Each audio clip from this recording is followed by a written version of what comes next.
It's been said that blessed is the person who plants trees, knowing they won't be around to sit in the shade of those trees.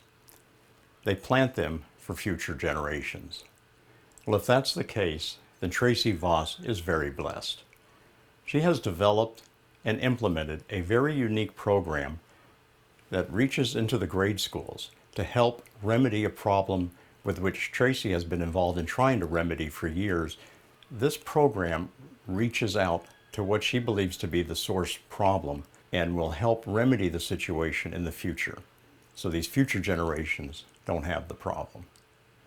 And we will use some of the illustrations from Tracy's very own children's books to help her describe the story. If you were at a riverbank and you noticed there was puppies in the river, floating down the river, flailing for their lives, they can't swim, what do? You jump in and you save them. And as soon as you bring them to shore, you're like, wow, there's more puppies now floating down the river. So you're grabbing puppies left and right. I can pluck them out until I'm 150 years old. But if I don't figure out why they're being thrown in the river, this problem is never going to get better. We will never rescue our way out of this problem, adopt our way out of this problem. We have to focus on the root of it. Tracy's pause is focused not just on plucking those puppies out of the river. We're focused on the root of the problem. We have to focus on why are those puppies and kittens being thrown in the river to begin with. It's a lack of education more than anything. It's a lack of education. You know, my parents never took our dogs to the vet. They were tied with a rope in the front yard, and fleas, ticks, all that. That was just, oh, it's a dog. That's what they have. And that's not normal. So in a lot of the communities that have these overpopulation of animals, it is a lack of education. And I believe in all my heart that when people are educated and they understand the why behind why don't we let the dog have puppies or kittens, they'll realize that no, we need to spay. We have to focus on finding these animals homes that are in the shelters already before we allow more to be brought in. Good questions. It's just very basic things that can be delivered to a child as well as an adult. Why do we spay and neuter? Flea and tick medication. Why do we keep dogs on heartworm preventatives? A lot of this stuff are things that people should be taught in school, and they're not. I always use the analogy, back when my mother had me, she used to smoke when she was pregnant. You know, a lot of women smoked when they were pregnant. You don't see that today, right?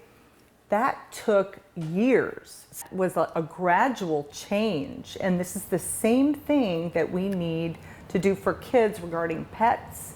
And it has to start when they're young. I think that over time, as that education level comes up, we'll see the population of animals come down. As that community becomes more educated, when we know better, we do better, and I believe that wholeheartedly.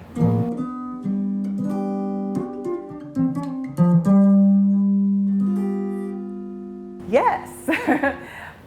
We actually piloted a program that I wrote in Uvalde, and we're still there, the Uvalde School District, first, second, and third grade.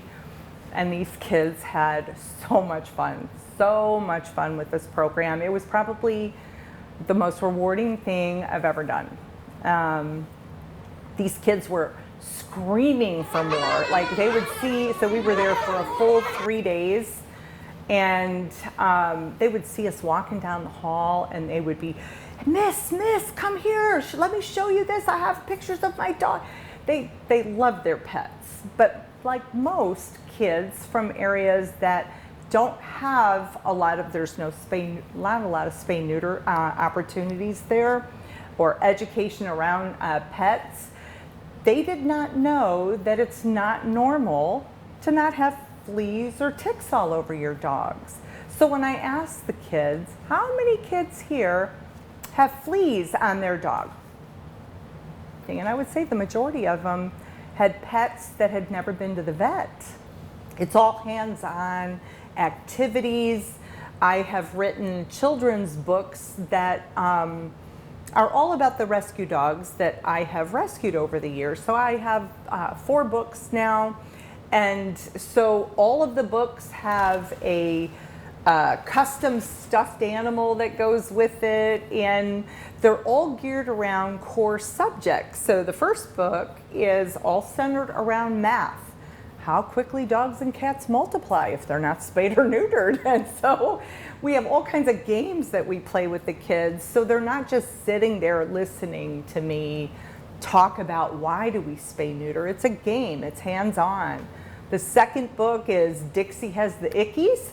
It's all about math. I mean, not about math, about science, excuse me. So all the icky things that dogs and cats can get if they don't go to the veterinarian or if they live outside. And that was probably the kids' favorite module because, let's face it, you want to talk to a second grader and really pique their interest, and you're looking at, you know, dogs going to the vet, and what do? They get worms, right?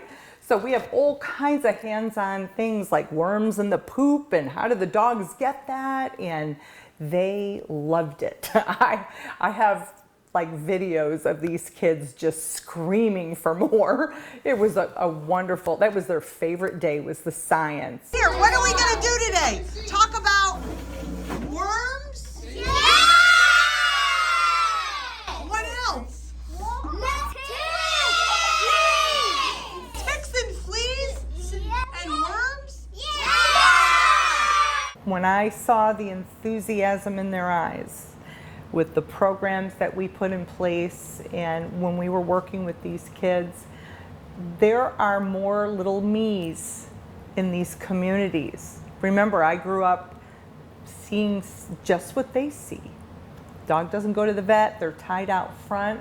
If I would have known better earlier in life, I would have started this crusade earlier in life. And maybe we would be further along in this overall problem, having some resolution to it. So I don't go there with dogs. I go there with stuffed animal dogs because I can't wrangle the dogs and the kids. But we will be bringing a dog in. So we're going to be working with a group that does that. That's what they do, to bring a dog in on our third visit or third day of the program, so the kids can pet the dog, scan the dog, and all that. And then the third day is the social studies module, all about the human-animal bond. And we talk to the kids about what does a pet get out of having a wonderful person like you in their life? And what do you get out of having that animal in your life? Well, the fourth book is Krusty and His Red Sweater. That was actually the first book that I wrote. It talks about a very special little dog that I rescued that even today, if I start talking about it, I can tear up. And so the book I wrote about him was, you know, when he came to me, what it was like caring for him. And the kids really, really liked that book. I'm convinced that my purpose is to teach these people how to take better care of their pets and all about the human-animal bond, and to educate them, because I believe that once the communities down there learn, we will have the strongest group of animal advocates the world's ever seen. We're moving into the valley. I have an adult education program with the same material that I'm working on for the adults too. I hope that it will be everywhere so I can then teach people how to be better pet owners. I just love what I do though. I truly love everything about it. And one day all of this is gonna all come together. The educational component is the missing link that I don't see anybody focusing on. After seeing those kids' faces, it will warm your heart in a way when you see how much they love talking about pets and the program, you'll realize that that's our future right there. I just need to help these kids continue to learn, and that's what I think is missing. I believe once they know better, they'll do better.